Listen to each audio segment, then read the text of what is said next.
We raised $500,000 in our seed round, then we raised around $1.2 million in our pre-Series A, then we raised $3 million in 2023 as our Series A. Collectively, we have done around $7 to $8 million. I come from a broken family, so my parents were separated. That was a major highlight of my life, that okay, I really have to prove myself as I grow up. Because of my parents' separation, I really felt that I was really transparent, and then I was nowhere and no one could see me. And our guest today, Dr. Iffat Zafar Aga, is a co-founder and CEO of Sehat Kahani, a social enterprise that has reached over 2 million patients, activated 57 e-clinics, and scaled a network of 7,500 healthcare workers. Her journey is not just about health access, but about showing what's possible when grit meets purpose. She's a Microsoft and Global Good Fund Fellow, an awardee of MIT Elevate and the Heroine of Healthcare Award. Iffat is a living proof that underdogs can become powerhouses. When I resumed work, I met my co-founder, and she was working on this exciting idea, she herself being a doctor too. How about I stick a webcam to the laptop, and they stuck that, and suddenly now the patients could see her, and they were like, oh my God, this works. So we have 65 of these clinics nationwide. So there are 9 leading insurance companies in Pakistan. We work with all 9 of them, and around 1,100 companies today receive services.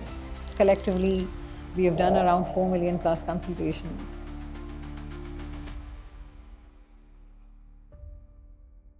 Apart from that, our team puts in a lot of heart into making these conversations happen. Your like, subscribe, and share would mean the world to us, as it will help us bringing in more valuable conversations like these. Thank you for your support. Dr. Iffat. Hello. Thank you for joining us today. Thank you so much for inviting. Sehat Kahani. Before we get into the Kahani, the story of Sehat Kahani, I would love for you to introduce yourself and your journey to the audience. That how has that been so far? First of all, thank you for having me here. So I'm Dr. Iffat Zafar Aga. I'm a medical doctor by profession. I did my medicine from Ziauddin, and then I did my master's from University of Edinburgh. I was a Commonwealth scholar for that. But I think, like most of us, the journey starts much earlier. So I think when I was growing up, I come from a broken family, so my parents were separated. So I think as a child, I just grew up with this notion that, okay, बहुत कुछ करना है life में, I have to make so many, changes in my life. I really have to prove myself as I grow up. And I think when I was growing up, that was a major highlight of my life, that okay, for whatever happened because of my parents' separation, I really felt that I was really transparent, and then I was nowhere and no one could see me, and how can I be someone, one day. So I think I really grew up with that notion. And we used to live in Saudi Arabia, and one of those middle income families who have moved to the GCC or the Middle East to have a better, future for their children. So I didn't come from that, life of privilege or a life of a lot of opportunities. But I think, I will always owe this to my father, that, he felt that I need to make sure my children have better opportunities in their lives. And, so when I was growing up, a setback which happened, which was my parents' separation, didn't really stop me, because I think my father was really there with me. I think his support was there in making me believe that, gender is nothing. I think till I hadn't moved to Pakistan, I didn't even realize that, girls and boys have a different life trajectory in most parts of the world. In my mind as a child, I just thought we live in Saudi Arabia and it's only here where girls can't drive. It doesn't happen anywhere in the world, In my mind, that's how I grew up, with that level of, equality in my life. But when you're growing up in a broken family, obviously there are repercussions, there are challenges. And to kind of counter to that, I always thought I have to do big in my life.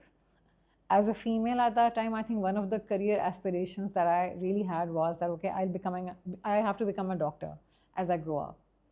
And how will that happen? How will that bring the needed change that I so desire? I wasn't there yet, but in my mind, I just felt, okay, if I become a doctor, I will be someone one day. So I just grew up with that notion. I'm sure, back of the mind as a child, there was passion to practice medicine and, heal people, give them something which is so needed. I think as a part of my life at that time, that was already, well settled in my mind that, okay, I have to be a healer, I have to be kind of like a giver. And I think, Alhamdulillah, life uh, grew in that way. I got admission in one of the good universities. I started, studying medicine.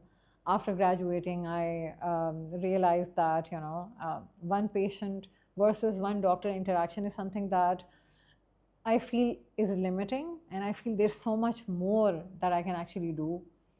So I think just much earlier in my journey, as I graduated, I shifted gears and moved to the pharma sector. So I think the pharma was really exciting because as a young person, I was getting to do a lot of outreach, a lot of opportunities. We would do a lot of health education, talk about a lot of healthcare ailments to a larger number of people, which I felt was creating a lot of impact. And I think I was at the high of my life. I was like, oh my God, life is just sorted. As a young person, even other things like, getting to travel a lot, getting to travel nationally and internationally, you really enjoy and you feel so New liberated. experiences. Oh yes, you feel so independent. But I think somewhere in the journey, a mishap that happened with me and my husband was that we lost our first child in a premature birth. And this was at around 6 months of pregnancy, and that's usually the time we have set up the nursery, that entire, room is set, you've done all the shopping, absolutely. You know the gender and all of that. And while it happened because of a medical reason, I think I was very guilt struck when it happened. And whether we like it or not, we do live in a patriarchal society. And no matter how supportive your family is, because my family was really supportive, whether my in-laws or my own family, but there are still external noises that you hear. Yeah. And I remember when I was working in the pharma sector, my office was on the second floor. So I remember someone commenting one day, oh, so you used stairs all these 6 months. You didn't have a lift in your office. Or someone saying you were traveling when you were expecting, which, by the way, did not lead to what happened. Those were all, that was bound to happen. But I was really guilt struck. So I think the next time when I conceived, I didn't think twice and I just quit my job. And I was like, I can't work and I need to make sure I have a healthy baby born. And when my daughter was born, alhamdulillah, healthy, I think 7-8 months later, I realized I'm not the person who can sit at home. So I need to get back.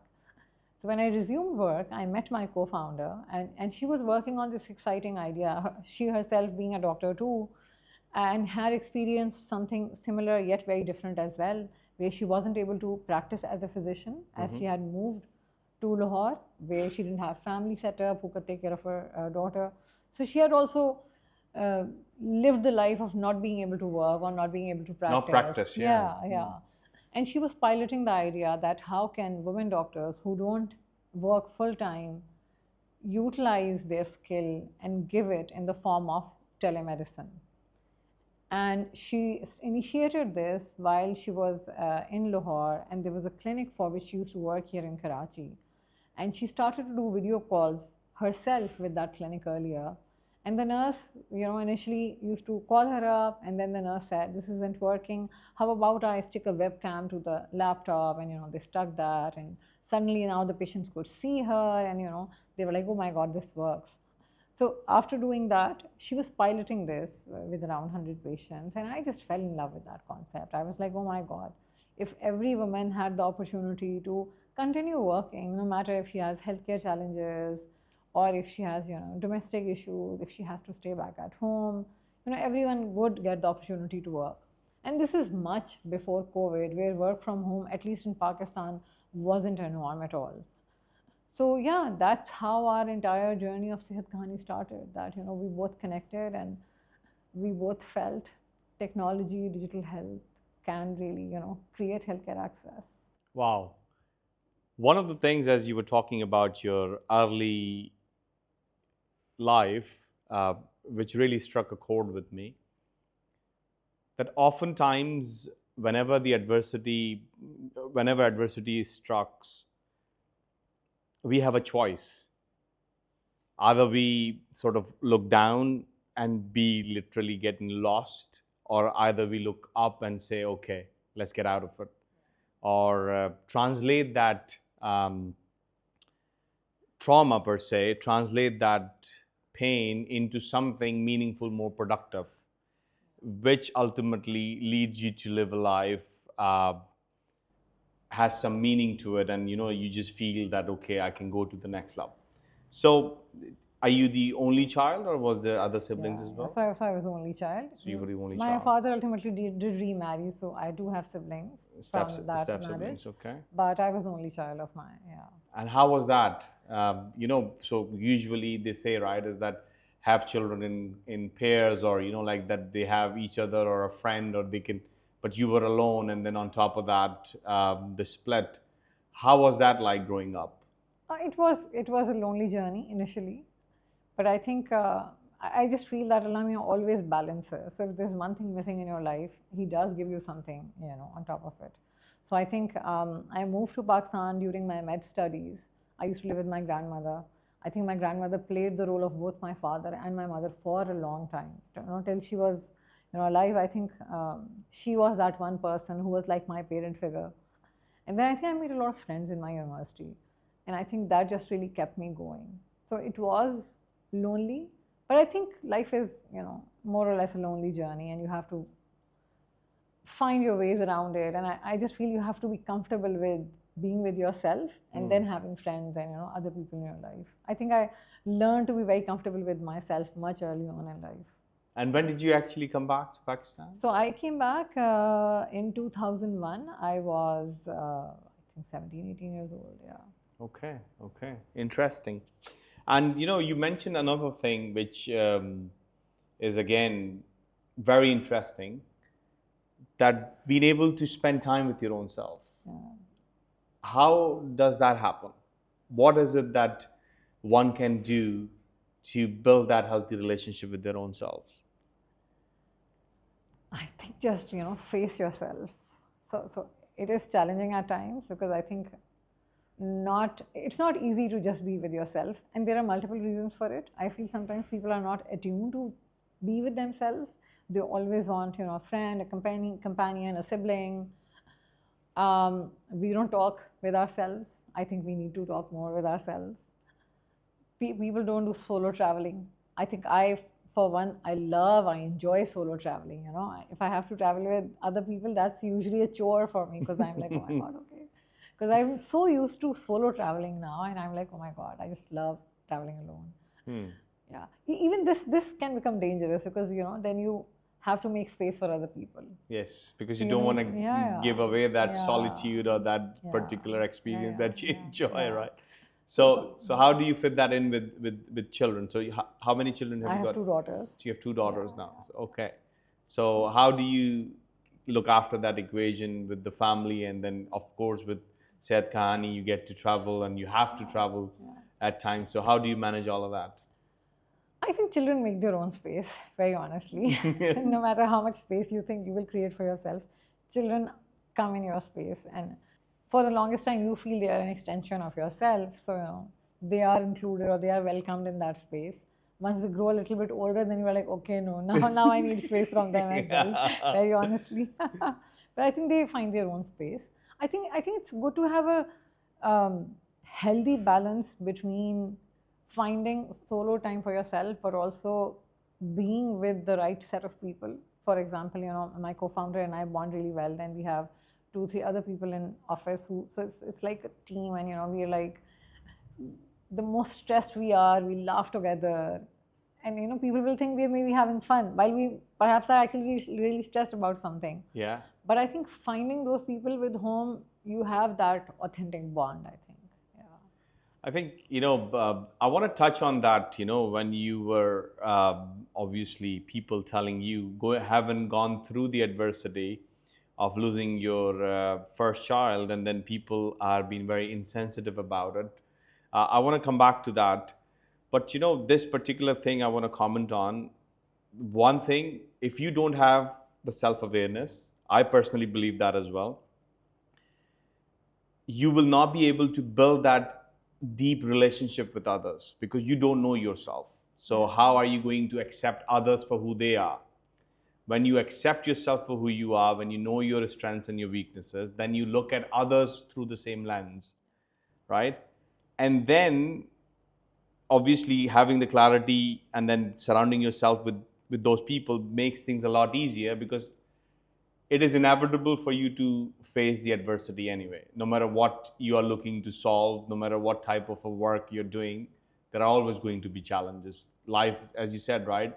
Life is all about adjusting, or in lines of that when you were saying, right? That life has its own waves, right? Yeah. It's not always going to stay up. It's not always going to, this shall too pass, right? As we were talking about. So I think, do you think, by the way, do you think that is the recipe for success or for Sehat Kahani to be where it is today in comparison? Being self-aware? And being surrounded by the people who actually can allow you that space to laugh. When life gives you lemon, you're able to make lemonade. I think yes, but I think obviously a lot of hard work as well, a lot of effort, a lot of thinking, a lot of implementing on a daily basis. But yes, I think, and I think I wasn't self-aware since always. I think in fact I feel I'm more aware today after my Sehat Kahani journey. Perhaps before Sehat Kahani, I was still a very excited, enthusiastic, young, optimistic person. I think even when we built Sehat Kahani, when we started Sehat Kahani, I generally am a very optimistic person, and I just think we'll just cross all the mountains and then we'll just do everything. And then later you realize, okay, it's not as simple as I was thinking. Yes. So now I think I'm more grounded and I'm more, I accept reality more quickly. But I think at that time I was much younger. And I think this has come because I've become more self-aware as well, that okay, this is who I am, these are my limitations, these are my opportunities. Earlier probably you don't really face your limitations. You're like, no, we can do just everything. Yes. Yeah.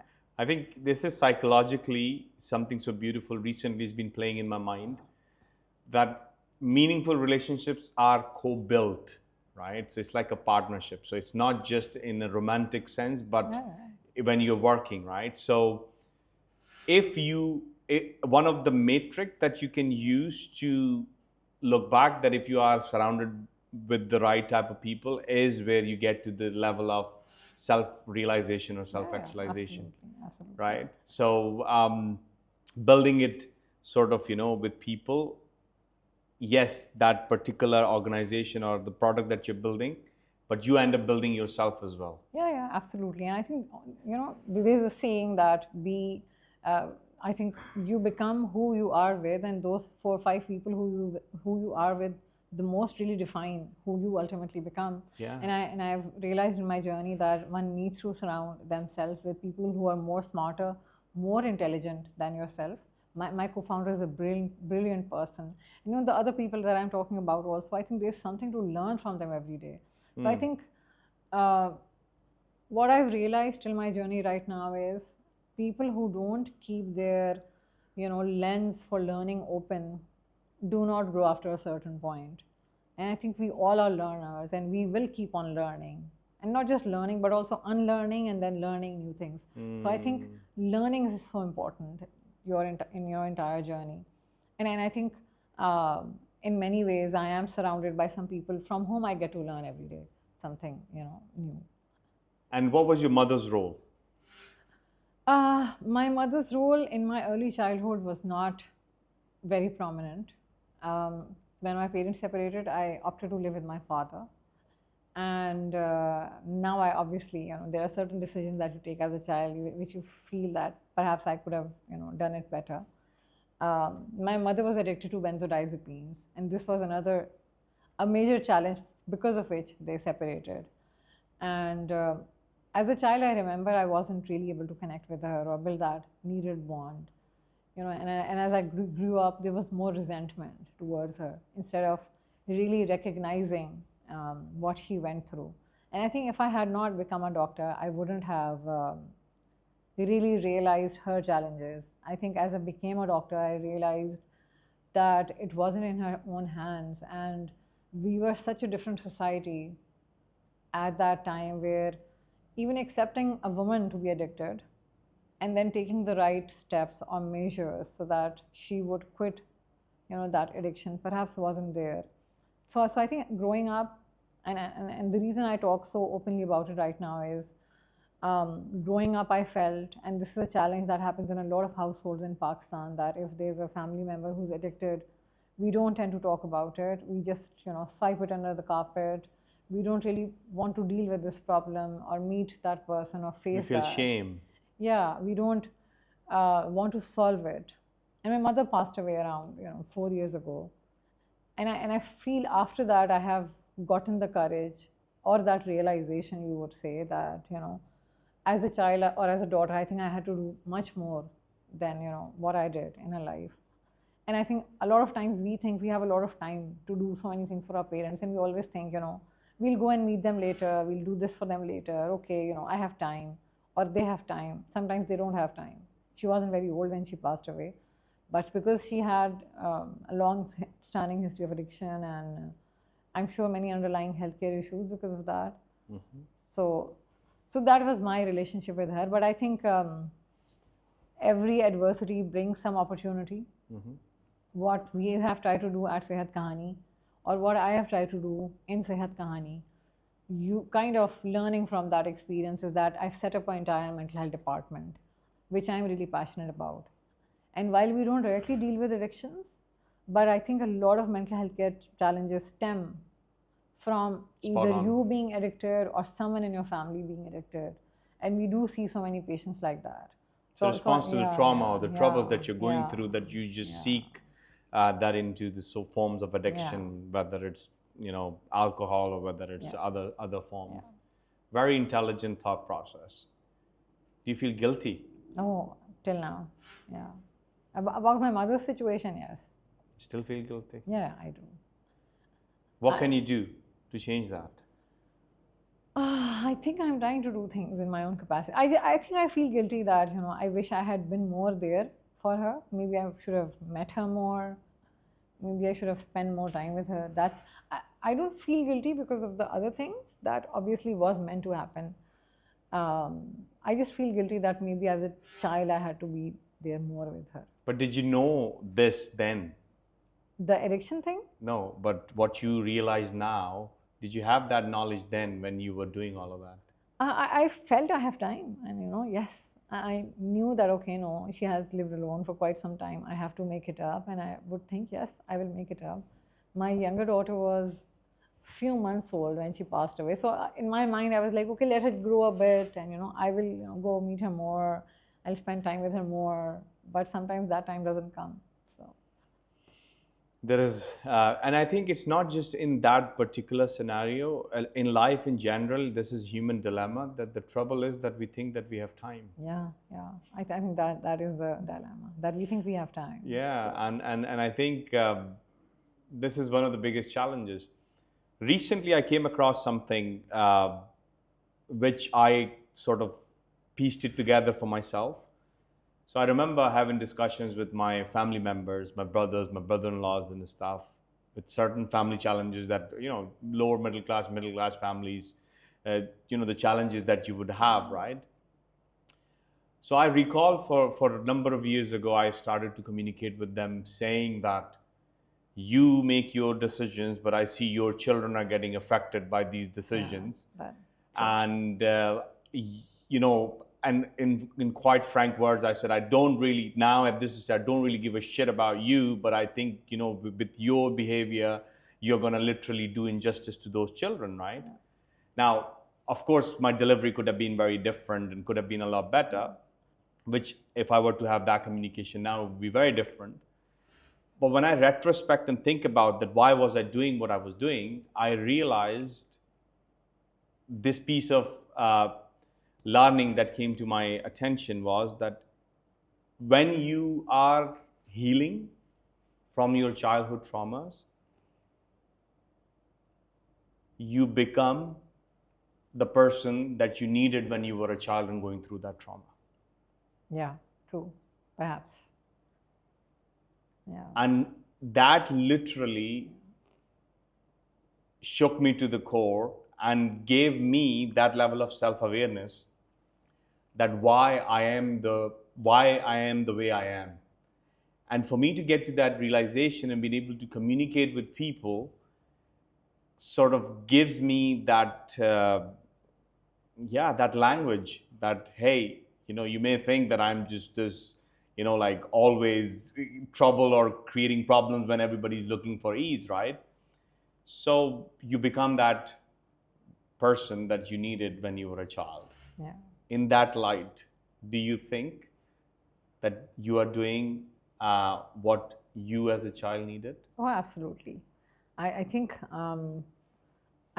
it does come out a lot in the way I parent. So for me, my daughters are not just girls. So, I think some learnings that I have from my father, I give them that, strength that, you can do anything in this world, nothing stopping you. This comes from the learning from my father, but also the absence that I felt of my mother in my life plays a really important role in many things. For example, I'll think about their future. They're quite little right now. So one is 12, one is 8. But I, in my mind, plan, okay, the older one will go to this university, this one will go to this university. Okay, I have to do this much saving, all of that. And I'm happily married. My husband is also very supportive. But in my mind, I'm that mom who's always concerned that, okay, even I have to save, I have to do all of this. Yes, my husband is doing, that's good, but what am I doing, as a parent in their life? What's my contribution? Even if, for example, I talk about financial contribution or emotional contribution, and this all comes from the gap that I had. And I feel, am I a perfect mom? I don't know, but I think a lot of it comes from that, okay, this is maybe what I would have needed, and this is what I'll give it to them. So, Does that extend beyond your children? I think generally, yeah. I think my friends joke about it, that I have a really nurturing kind of a personality, and generally I'm quite approachable and all of that. I think all of this comes from maybe being the person that I really needed at that time. So do you think it's a choice? You could have turned out to be a lot of nasty pieces of work that walk around. We are all surrounded by them, right? And I think I have a huge amount of empathy for them, because I understand why they are the way they are. So I don't fight fire with fire when I see that. But do you think it's a choice, or how does that work? Like, how did we? So a lot of the things that you're talking about with the mental illness, my mother suffers with mental illness. The society wasn't very kind. Something that happened 37 years ago, even us as our parents' children and our children are paying the price for, because something external that happened. So, being able to do something about it, break the generational chains, is a choice, right? I believe personally that this is something that I could just be like focused on, like that, okay, this is what I want to do, or I could just think beyond. And the reason I'm asking this question is because you triggered that thought that one-on-one doctor, as in like doctor-patient relation, didn't give you that impact that you were looking for. So you just made a switch. And then after that switch led you to where you are or what you're doing with Sehat Kahani, right? The impact from the thought of two individuals solving a real problem and now impacting, thousands of lives, right? So my question again goes back to, do you think I think yes and no. Okay, yes, because I think I have a choice right now. I was in a better position to make a choice when I, for example, shifted my gears to the pharma sector. I was much more informed. But I think as a child, no, because I could have turned out rowdy or bad, or whatever you want to define it. I think I will give the advantage to all the positive people who were there in my life, who helped me turn out who I am. So I think my father, my grandfather, I think a large part of whatever I became today came out of the way they kind of helped me grow or move out of all of that trauma. I'm not sure if I had that support, or if, for example, in the absence of that support, how would I have had turned out. I think this brings to this such a beautiful point that you just clarified, right? So it takes a village to raise a child. Yeah, it does, absolutely. Right? So this is where it fits in, right? So oftentimes I find parents trying to just focus on what they would have liked and not realizing that how much of an impact the wider sort of like the society play or the family dynamics or the tribe per se plays. In that particular sort of an environment, what happens is that two things are happening in the society that I sort of notice, especially here in Pakistan.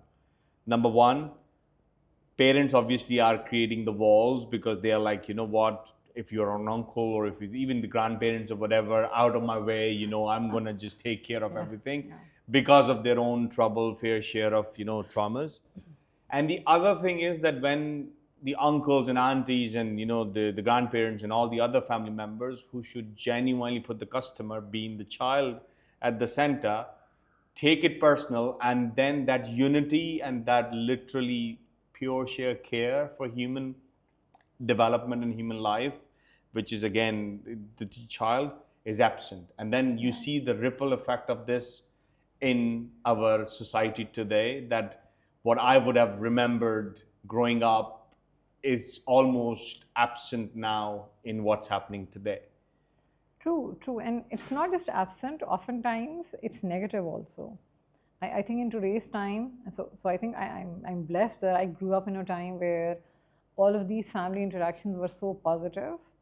Or even, for example, if some of them were negative, I think I understood that which ones to kind of eliminate and which ones to continue nurturing. But I think in today's day and time, not all of them are very positive.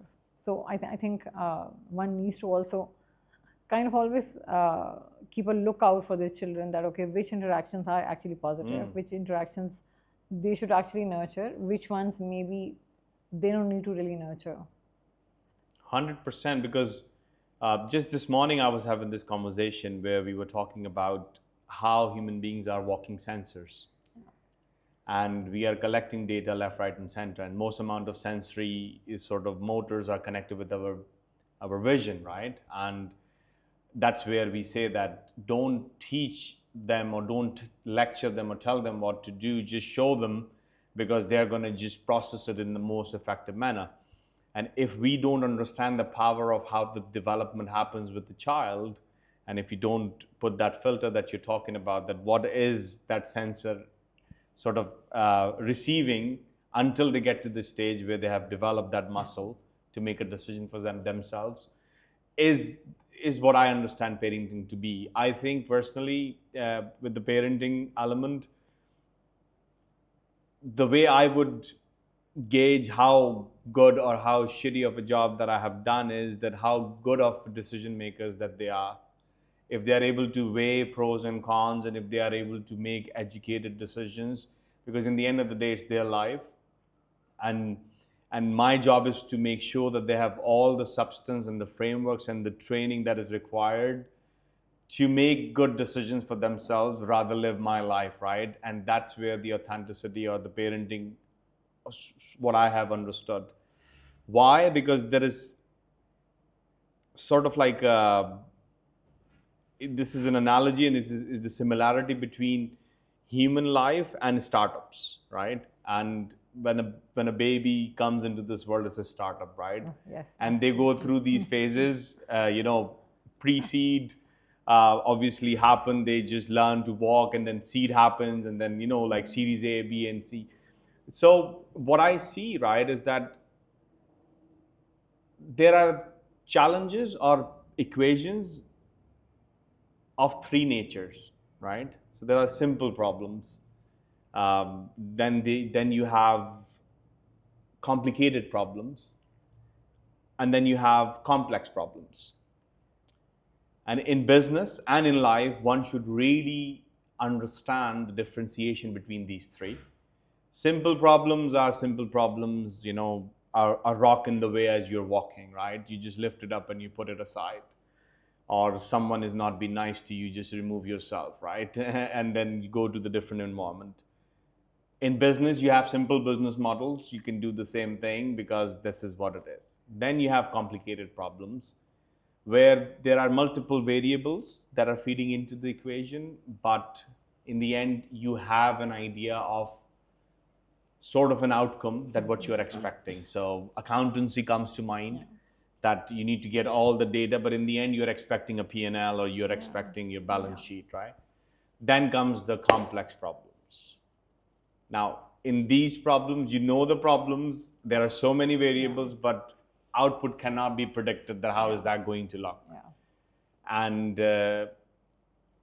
raising a child or raising children, to me, is like a complex problem that you could do exactly what's been said and what's been recorded, and you can keep on learning and apply it to a different child or apply exactly the way it is. The outcome could be completely different. Something which made a child a prodigy end up making other one full of resent, right? And in the startups is the same thing. Startups are exactly the same. Exactly the same. And so do you think people have the understanding and the clarity in Pakistan about these divisions of, like, that startup as per the startup where the VC backed or something which can be scalable is different to your traditional business where the playbook is available, while in solving a problem like what you guys set out to do, and then keep on sort of adding on new verticals. So today, I believe you have 7 different verticals that you're running from that particular laptop you talked about with one patient telemedicine. So do you think people have, so the two questions to this long spiel. The first is, do you think people have the clarity, the aspiring founders, or the ecosystem that is supporting innovation? Do they have that clarity? And number two, how was the journey like from one vertical to where you are, and how do you manage all of that? So I think if you talk about the ecosystem overall, I think the clarity is coming. Okay. But I think I feel even in that clarity there are so many layers. So for example, I think there is a lot of understanding today, I believe, for fintech models, for example. But I believe even today, healthcare models or education is not that well understood. And I think you'll see that even translating into how VCs put money. So you won't see a lot of money coming into education or health, which actually are the most important needs. But you don't see a lot of VC money translating into these lines, but then you see a lot of VC money coming into fintech. So it does seem that fintech is much more understood, and understood at a lot of levels by the different stakeholders of this industry. I think that's one thing. The second thing that I would like to say here is that it also depends on, for example, what kind of business you are. Are you a full throttle commercial business?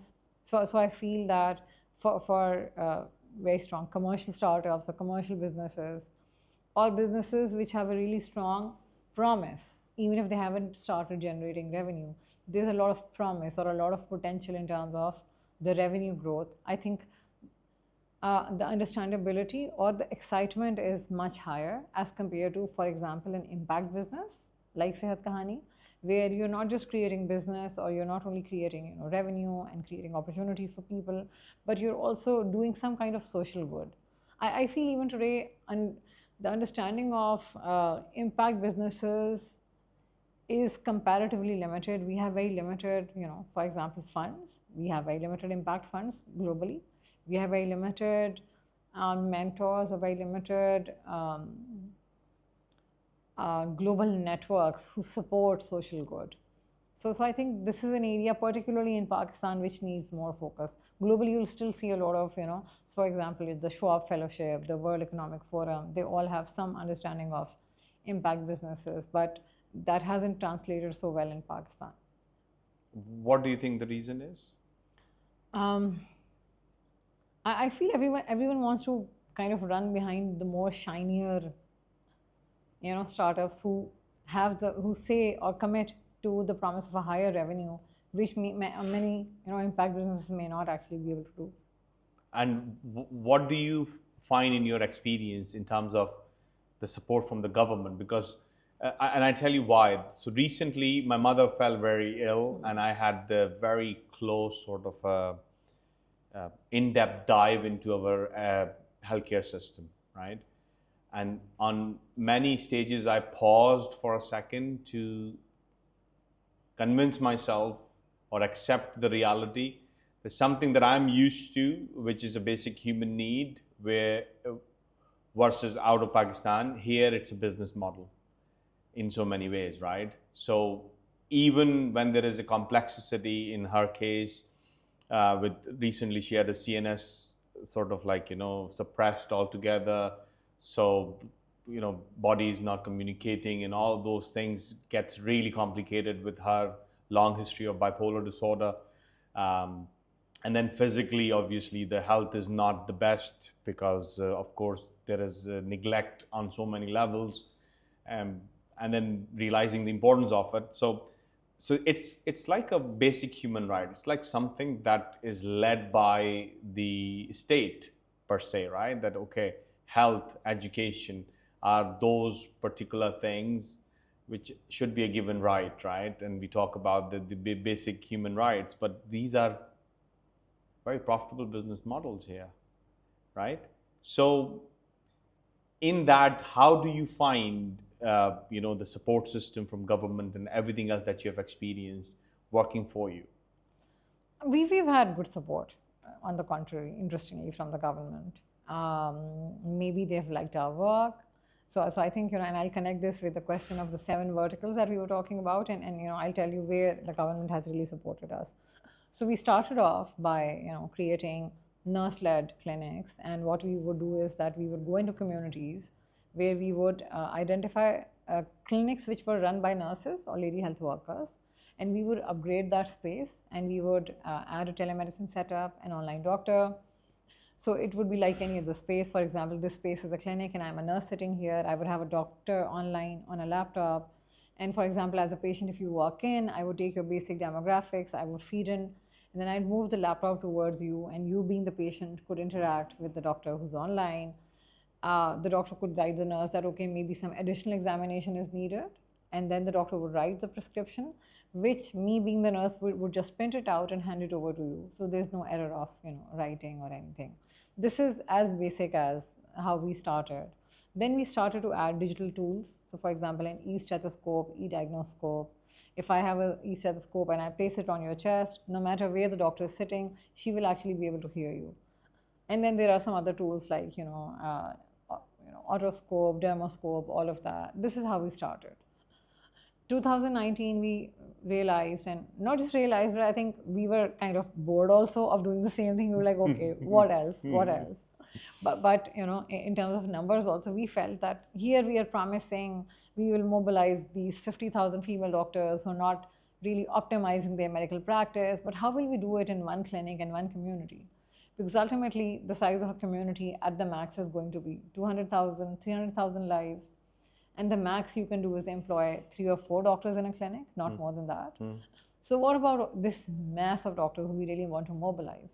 Also, what about people like you and me? We will not go to a clinic and sit and show to a nurse, here in Pakistan at least, and wait for an online doctor to come. So we were like, okay, that's not possible. But something that we all have is that we all have a phone. We don't need the intermediary or a nurse to help us guide. What if we made something which made everyone like us from the more urban setting get connected to a doctor just on the phone? And I think that's when we started to build a mobile app. I think e-commerce had come into Pakistan. Careem, Food Panda had just started. So digitization was growing.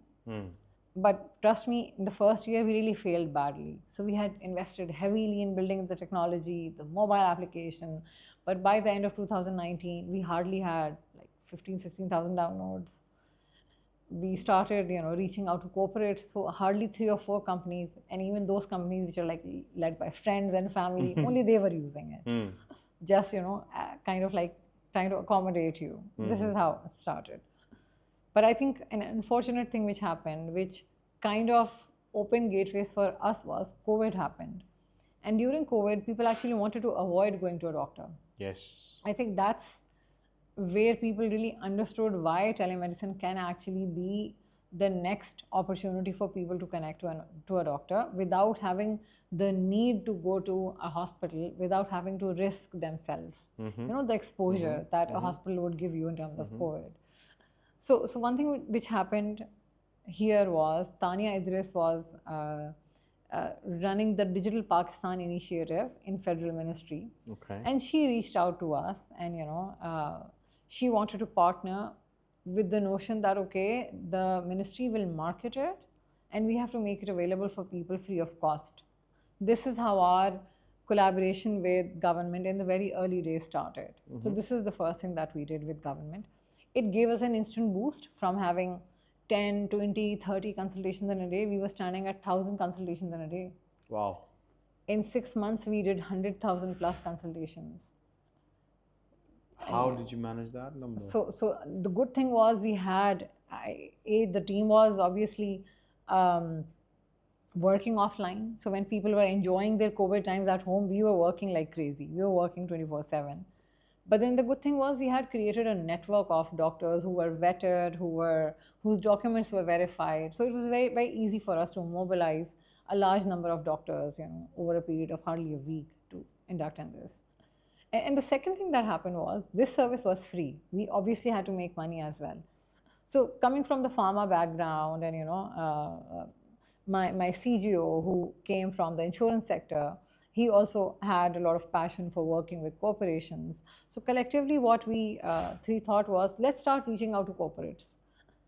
And we started sending out mass emails that, okay, this is a service.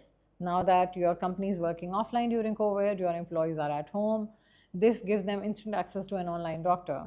And I think that really helped. So from having no corporates or just family corporates, by the end of COVID, we were standing at around 57 corporations using our service. Wow. So I think that's how the government partnership started. Then as COVID started to kind of end, we got in touch with the IT Ministry of Kashmir, Azad Jammu and Kashmir.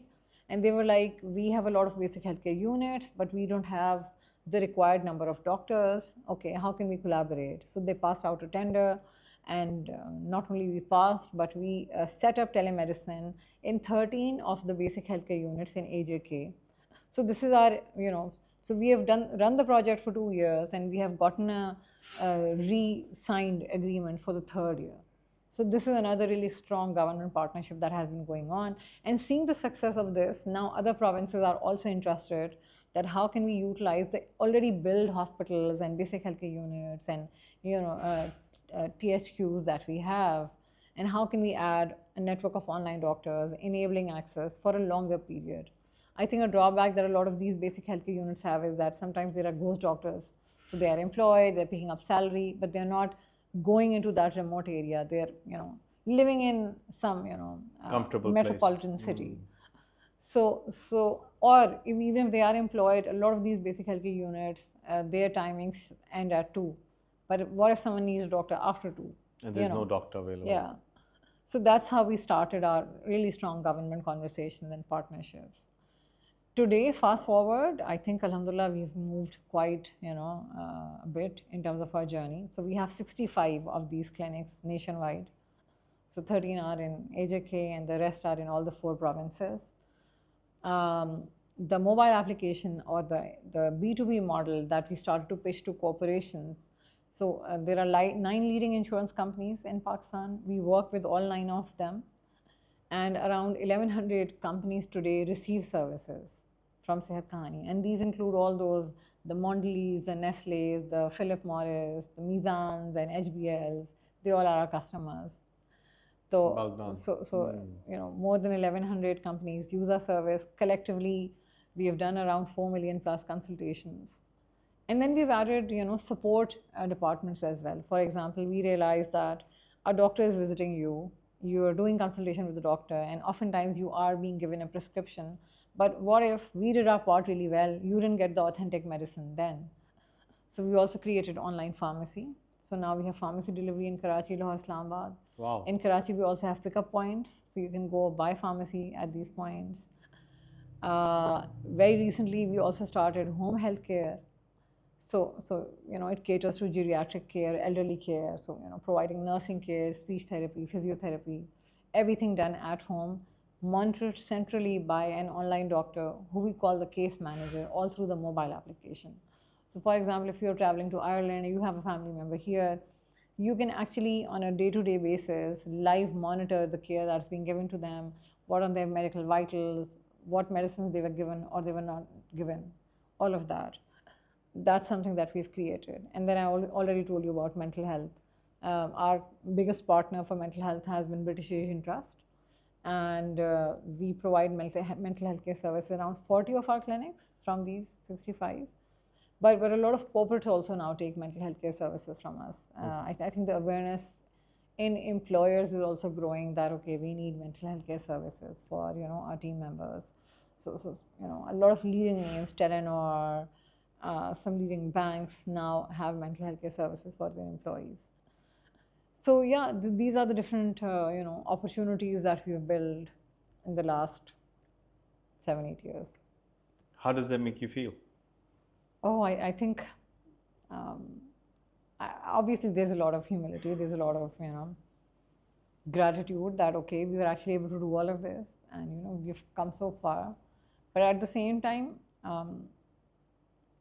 this is something जो कि होना नहीं चाहिए, but मुझे ऐसा लगता है कि as leaders we're often looking at what we haven't done instead of what we have done. And there's actually a joke in our office as well that we don't really celebrate. As in, by we, basically me and Sarah. So a lot of people tell us, you don't celebrate such big wins, because oftentimes by the time we have had that win, we're looking at the next big thing that we feel we want to do.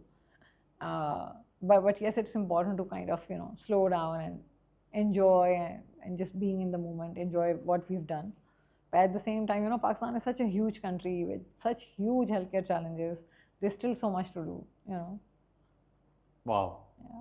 I'm very much inspired by your journey, and thank you for sharing this. I don't think I've before this conversation, I really understood how much of a journey has progressed. So my question here is, you talk about you're always looking at the next big thing, right? Yeah. It's a Toyota way or Japanese way. You're staying paranoid, because you're just keep going from one thing to another. Do you think this kind of mindset is readily available in Pakistan's market? No, not really. Yeah, I think not a lot of people have the needed growth mindset. And it's not just that a growth mindset is needed for leaders or company owners or CEOs and COOs. I think employees also need to have that growth mindset. And if they don't have it, you're not really able to grow as a team. So for example, a lot of these verticals have come from ideas by the teams. So for example, one little vertical that we have created is OPD management. And one of our team members was really passionate about that, okay, this is something that I want to build, this is the kind of technology that I want to build. Or for example, the B2B model has grown tremendously because my CGO took it up as his own passion, as his own thing, and it has come to this point. So if you don't have those team members who have that growth mindset, it's difficult to grow, because as leaders, even we have our limitations. Maybe we'll only think till here, but if the company needs to grow, we need people with us who make us see beyond this. And I think, as you were also saying, when you start working in Pakistan, or when I started working, I was this happy-go-lucky, optimistic person that I'll do everything. When you see barriers, sometimes you start feeling limited, but you need those people around you who make you see beyond it, that okay, we will cross this limitation as well, and we'll find a solution. Even if there's a challenge, we will be able to break it apart, we will be able to create this access. So yeah, you just summed leadership in its essence. The core function of leadership is to create more leaders. Yes, probably. Right? And what you just touched on is really close to my heart, and I frame it differently, but the essence is exactly the same. So growth mindset piece that you're talking about, I call it being entrepreneurial. Yeah, yeah. Right? That you own whatever you do. You literally leave no, absolutely, you turn over every single stone, right? Yeah. And what you do is you don't just do it because there's going to be a paycheck at the end of the day, or it's going to be some personal gratification. Rather, you do it because it has to be done. Yeah. And if you're able to create that kind of an engine with people who are truly convicted and see the same North Star, impact and magic like this happen. Yeah. How did you manage to do all of that? Oh, I think the first important thing would be having a really strong, co-founding team, and being people who we are with very different strengths. I think that has been the first thing. So I think me and Sarah, we are very different people when it comes to our, work strengths. So I'm a dreamer. I'll dream, but I don't know how to jot the dots. Or I've learned over time, but much early on in my journey, I wasn't much of an implementer. I've learned how to implement over time. So I'm a product creator, a product builder, or an idea creator. That okay, this is what we'll do. And she's the one who knows how to build the blocks. Beautiful. That okay, if you have to reach to this path, what do we actually have to do? And I think collectively, then we are able to build those paths, see the dream, build the paths, and then move on. And I think that's the first thing. Then having a good team around you. So I think our core team, particularly those people who have stuck around with us since the beginning, as I said, are all of those people who grew with us, who want to grow this with us, and who also see multiple possibilities, and there's nothing impossible for them. So I think the second thing I feel which has really helped us come this far is a stream which not only believes in your vision, but also expands it further. I think that's really important. I think grit and perseverance is very important. You need to keep on going at it, even if it's a difficult day, because not every day is going to be as bright. And I think it's easier to come on these talks and talk about all the lovely journey, but it's actually not like that. As an entrepreneur, every day is like a roller coaster ride. There are so many difficult conversations, difficult challenges that you're facing on a day-to-day basis. I think when you're running your own show or your own organization, even if, for example, the building doesn't have water, you have to be concerned about that. The office doesn't have water. Here you are changing the world, but your office doesn't have water. Yeah. So you have to be concerned about it. Yes. So even these little things, or for example, some very very funny or petty quarrels that happen between different teams. So you have to deal with that as well. There are so many stakeholders that you have to constantly engage. Donors are a different ball game altogether. Then investors are a different ball game altogether. You have to keep all of them engaged, motivated, excited for what you're doing. So obviously there are ups and downs in every conversation and everything. There's so much operational work that goes around behind it. All of that which I don't like, this crappy documentations and reportings and oh my god. But then you keep on at it even if you don't want to do it. Yes, behind successful accomplishment of a goal, there is not so very sexy work that you do, even if you didn't want to do it. Absolutely. And a lot of people don't want to pay that price. Yeah. A lot of people don't want to pay that price because everybody wants to just have that glam and what I want to do. The real work is where you discipline, with the discipline, you just show up. And one of the things that you really touched on, which again, this morning I was having a conversation with someone, I said, it's the thinkers and doers. Steve Jobs used to throw that around a lot. It's the thinkers and doers who make this world a better place. So when you described your co-founding relationship, what you just described is that there are people who are able to see forests, right? They see forests. These are big, massive, pieces of land covered with trees. And then there are people who look at one tree at a time. Okay, so that thinking and then that doing, that comes together. So yes, we all can be the thinkers and doers, and we can, sort of create that rhythm. But up until then, you must be clear about not going after your own clones. Yeah. So in your case study, I'm now just thinking out loud, listening to your story. I'm piecing it in a way that you both were not clones, rather complementary. You had different sets of strengths. You both appreciated what you brought to the table. And then that thinking and doing element came together, and then you just built every day. And every step of the way, I'm sure there were many of the disagreements and you wanted to just kill each other and all of that good stuff, right? But you just still did what needed to be done because the North Star was bigger than you guys, or what you set out to do was very much needed. And if you didn't do it, probably no one else would be able to do it, because being able to get to that scale of what you're talking about, it gives me a lot of hope about the healthcare system. So yeah, that's something. What a beautiful sort of like a lesson for aspiring founders or people who are coming together to take on the big challenge. So the piece that I talked about, the entrepreneurial, being entrepreneurial comes first. That can be learned anywhere. So if, let's say, somebody works with your team, they stay with you from day dot, and if they're still with you, that's great. Loyalty brings the visions to the heights.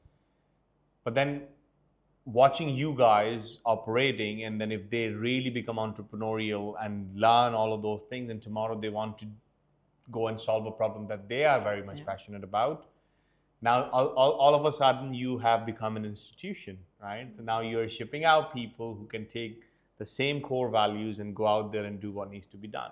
So for the aspiring founders or people who really think that the startup glam, what would be that piece of advice that you would give? That what do you think they should be thinking about if they are young, Iffat or Sarah, right, who are just starting something with uninformed optimism, that now looking back you can share with them? I think first of all, believe in your dreams, and everything is possible. The sky is the limit. I think this is something that I tell everyone. I even tell this to my daughter, that the sky is the limit. If you've thought of something, you've dreamt of something, don't let anyone else or any other thought inhibit you. Particularly for women, there's not going to be someone who will hold your hand and bring you, for example, okay, this is NIC, this is where you go, this is where, you, for example, enroll as an, incubatee or a young starter. You need to figure it out yourself. So there's not going to be anyone else holding your hand. You need to figure this out, and don't let this dream go away. I think a lot of, particularly women, younger women in our society, they are so scared of the entire process, which of course is challenging, but then they don't, even step into it.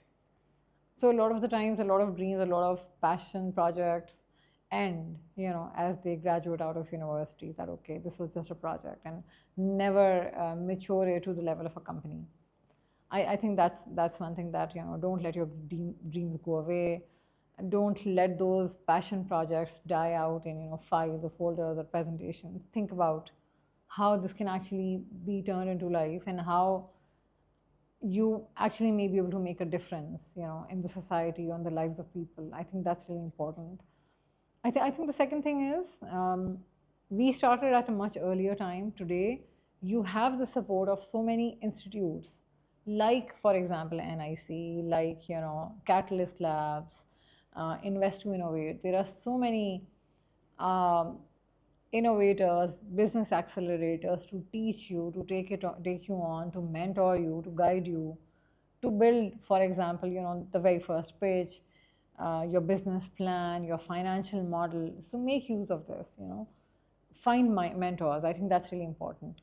I think very early on in our journey, something that me and Sarah did was that we started to be connected to people who would mentor us.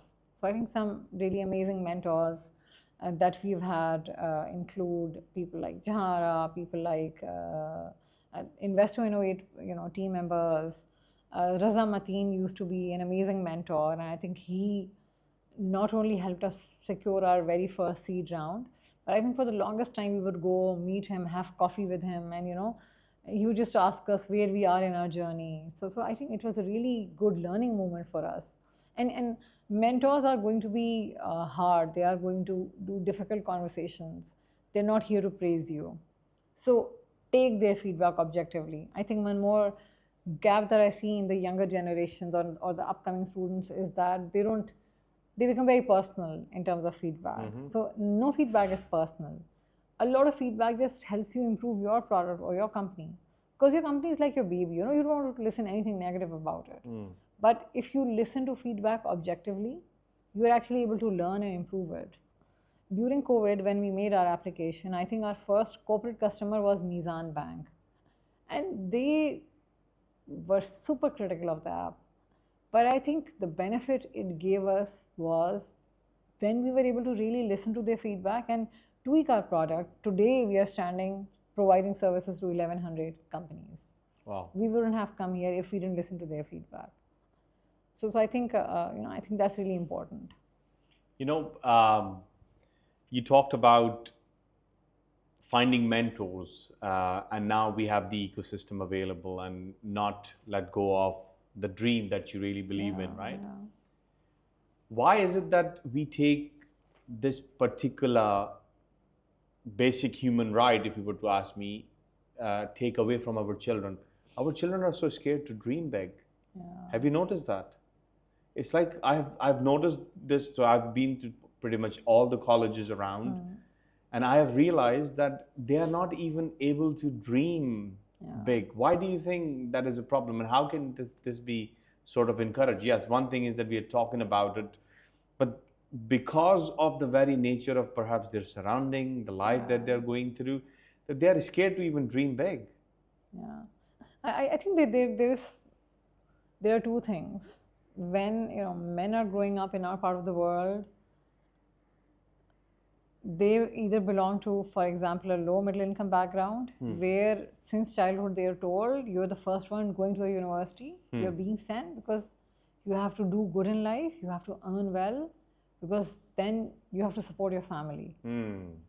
Or we have another subset of a man coming from maybe an elite background where he already has a set up family business, and he usually grows with the notion that, okay, study, go abroad, but come back, this is what you need to run. I think this is the dilemma with men.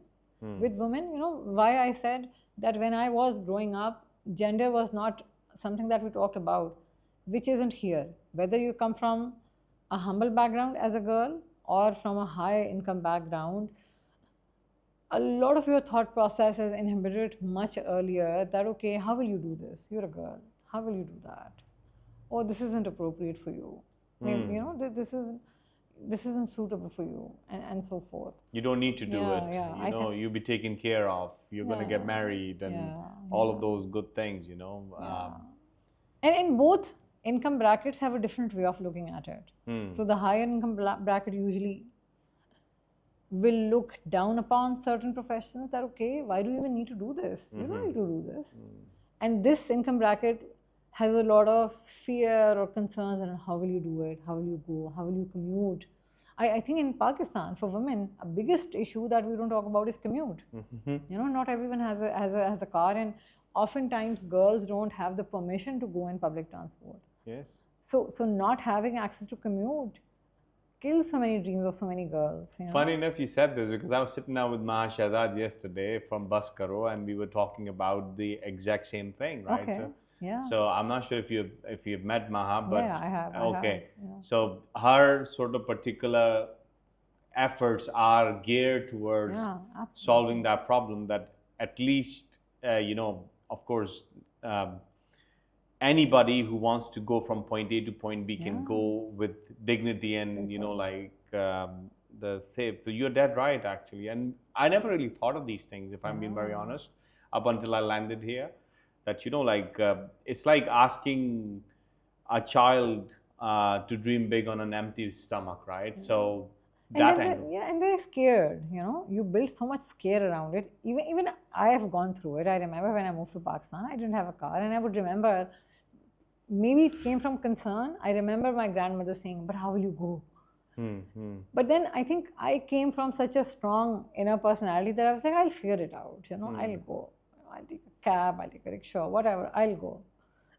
But for that, you really need to be strong from your inside that, okay, I will do it, I'll figure it out, not, taking all the external noise inside yourself.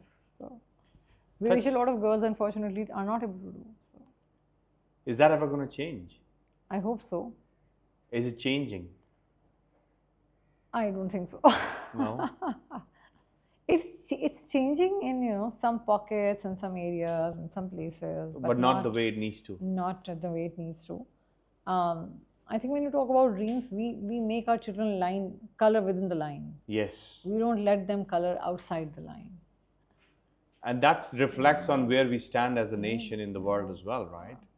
We are not able to give something premium or unique to the world. We are not able to dream. We're not able to just allow those particular things, which is a go-to for every other child. And then we are expecting them to compete on that same platform. Absolutely. So that's such a beautiful sort of an insight. I think this conversation has been very insightful and thought-provoking for me. One of the things before we come to the end of the conversation, and thank you once again for being very, very, very educational. Anything that we do, we talk about doing it for the 3% who dare to redefine possible, right? So who redefine possible. And each guest, each departing guest, we ask them that what are the 3 key things that you think those 3% who are taking on these big behemoth challenges that no one has been able to solve should have in their toolkit. So the last guest that we had here, they talked about being vigilant, as in like pay attention to the surroundings so they can identify the opportunities or the problem that they can solve, and then be super proactive, impatiently proactive about taking action, and then have a healthy relationship with failure. So, fail fast, fail forward, all that good stuff, right? And these are the 3 things. The ones who dare to redefine possible is what their take was. What would be those 3 things from your angle for the incoming guests? I think one thing I already touched about in our conversation, I think having a growth mindset, looking at the bigger possibilities, looking at the bigger picture, not limiting your thought process or not limiting your own capabilities, but also not limiting the possibilities of things that can be done. I think that's so important for anyone to really move forward. So I think that's the first thing that I feel people really need to look at, all the possibilities that are there. I think being optimistic to some extent, I think that is important. You need to be optimistic to be able to dream big and I think hopelessly optimistic. If you ask me, I am literally hopelessly optimistic. And a lot of practical people come and tell me, right? I'm like, look, I get what you're doing. You are here to do exactly that. I'm going to stay hopelessly optimistic. I'm going to just keep staying authentic to myself. So I believe that. Sorry, I just jumped in. But the second part is, unapologetically optimistic. Hopelessly optimistic. Absolutely. It's a choice. It's a choice. Yeah. As they say, you need to be delusional to literally be able to dream this big in a obviously challenging country like Pakistan. So some level of delusion and optimism is needed. Needed. It's a must. And I think with time when you're working, sometimes the optimism keeps on dying, but you need to do things which help you kind of retain that level of optimism, I think that's really important. And I think, one of the questions I remember the growth mindset and then being optimistic, right? And we'll come to the third one, but there is a question that came to my mind and slipped. That optimism will also attract the practicality or the funding. So you guys have raised, right? So you have raised, how much have you raised to date? So we raised $500,000 in our seed round in 2018. Then we raised around $1.2 million in our pre-Series A in 2021. Then we raised $3 million in 2023 as our Series A. And apart from that, since we also work with international donors, so we've done some soft equity funding. Collectively, we have done around $7 to $8 million that we've raised. Okay, so I wanted to create a point, right? that optimism and being able to dream big and take on attracted that level of, now if you are not dreaming big and you are expecting that somebody's gonna, give you money just for the sake of it, right? It's just counter it in itself, right? So so first point you said is that you must have a growth mindset. Number two, I'm going to add an unapologetically optimistic, right? Absolutely. And what was the third point you were going to say? I think grit is so important. Just even if there are failures or even if there are challenges, keep going at it. If one thing isn't working, tweak or pivot your product, test it out, do it in a different manner, do it differently. Something will work. I think we've had some corporate contracts on which we were after their lives for over 2 years. And people would tell us, okay, just leave it, it's not going to happen. We were like, it will happen. It's going to take its sweet time, but it will happen. So sometimes things do take much longer. So don't leave it, just keep at it.